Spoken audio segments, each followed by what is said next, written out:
Falar sobre câncer é falar sobre um assunto complicado, porque essa palavra já traz todo um estigma com ela, né? De dor, de morte, de sofrimento.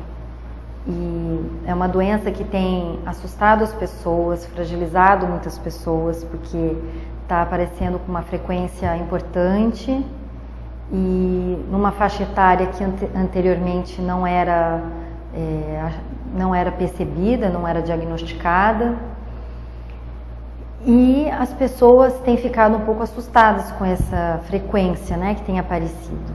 E desde que eu comecei a estudar câncer, a psico-oncologia, alguns estudos têm me chamado mais atenção, especificamente de um psicólogo americano, né, Lawrence Lechan, que é um psicólogo que faz pesquisas maravilhosas, pesquisas longitudinais que acompanham durante muito tempo o paciente oncológico e familiares. E conforme eu fui estudando as pesquisas desse psicólogo, eu fui percebendo que fazia muito sentido com o que eu estava vivendo, o que eu estava encontrando no consultório, na minha prática clínica com pacientes oncológicos. É importante falar que a gente tem que ter muito cuidado para não generalizar os dados, os resultados de pesquisa, porque ela é feita num ambiente, num país específico, numa amostra específica, numa cultura específica. Então, a gente não pode ter aquilo como uma receita de bolo, um protocolo, de maneira alguma, né? Mas muitos dos dados eu encontrava nos meus pacientes. Então, ele foi pesquisar a história pregressa do paciente oncológico, né? Assim, algumas características de como as pessoas lidam com a vida, funcionam na vida antes de desenvolverem câncer. E ele foi percebendo que tinha algumas características que eram muito semelhantes entre os pacientes. Ele fala de um processo, né, de um desenvolvimento. Então ele afirma que em algum momento da infância ou da adolescência, essa pessoa se sente rejeitada e abandonada por pais ou responsáveis pelas pessoas que ela ama. E vai desenvolvendo uma crença de que ela não é amável, porque a infância e a adolescência tem uma característica que é o egocentrismo. Então a criança se culpabiliza por tudo que acontece com ela, com a família dela. É um pensamento natural, né? Assim, se as pessoas que mais deveriam me amar não estão me amando, pelo menos do jeito que eu preciso que me amem, eu fiz alguma coisa de errado, assim, eu tenho alguma coisa errada em mim. Então eu não sou amável, ela vai desenvolvendo essa crença de que não é amável, de que a felicidade não existe, né? E uma desesperança, né? Assim, com uma descrença nas relações afetivas. Ela investe muito pouco nas relações afetivas, por não acreditar nas mesmas. E o Lechan, esse autor, esse pesquisador, ele fala de um isolamento social que eu não encontro na minha prática clínica. O que eu percebo em comum é uma evitação de intimidade afetiva, né? Esses pacientes, eles não constroem, eles não abrem a possibilidade de um espaço, eles não abrem um espaço para construir a intimidade, uma cumplicidade e uma relação afetiva com as pessoas.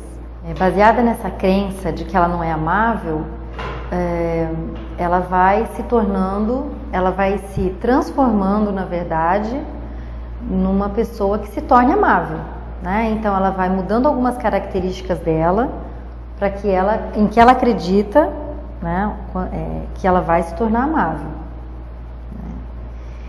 Só que nesse processo ela vai crescendo, né? E finalmente, na vida adulta, ela consegue estabelecer uma relação significativa e importante na vida dela.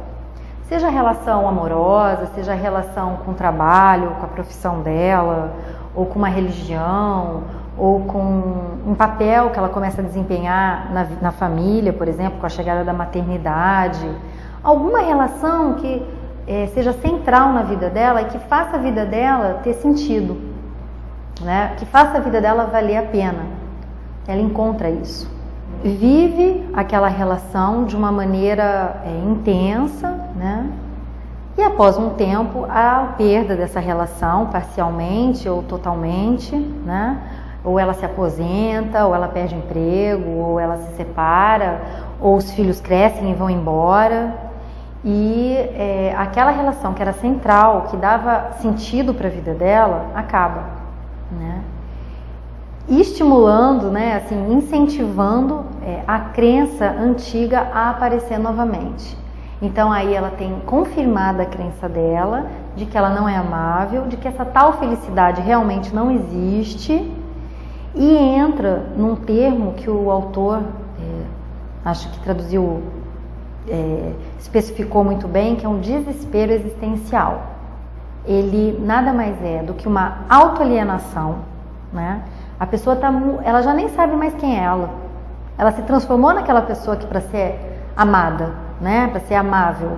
Então ela não tem a menor consciência do que é importante na vida dela, do que ela gosta, junto, né, com uma falta de possibilidade, de capacidade de expressar suas emoções, né? Expressar a sua dor, a sua tristeza, a sua agressividade, de alguma maneira. Esses canais de expressão são importantíssimos para o paciente, qualquer paciente, porque vem dizer da maneira como ele lida com as emoções, de como ele reconhece, de como ele lida e como expressa essas emoções. É muito importante que cada um de nós tenhamos a consciência, a compreensão, né, de como nos expressarmos, qual a melhor maneira para a gente se expressar para o outro, para a gente se comunicar com o outro. Segundo o resultado da pesquisa desse psicólogo, após mais ou menos 18 meses, os primeiros sintomas do câncer aparecem, né? Como eu falei, não dá para padronizar os resultados da pesquisa dele. Eu discordo dessa coisa de tempo, porque eu já encontrei pessoas que demoram até 5 anos para aparecer algum sintoma do câncer. Só o cliente sabe, só o paciente sabe qual foi a perda significativa dele, né? O que a gente pode parecer uma bobeira, terminou um namorico de adolescência, pra gente pode não significar nada, mas para aquela pessoa pode ter significado muita coisa, né?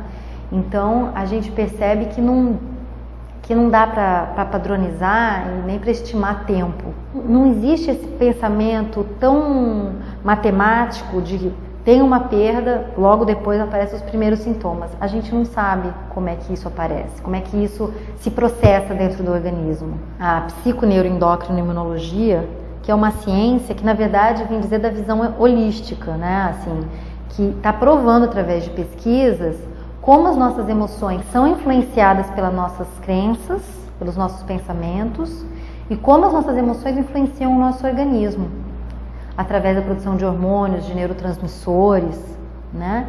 Então, isso vem cada vez mais ajudar a gente a descobrir como é que se processa tudo isso.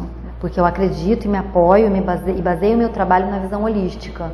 Então, com certeza, a vida emocional da gente, ela tem um peso considerável em toda doença, desde um resfriado até um câncer, uma doença mais significativa, mais comprometedora.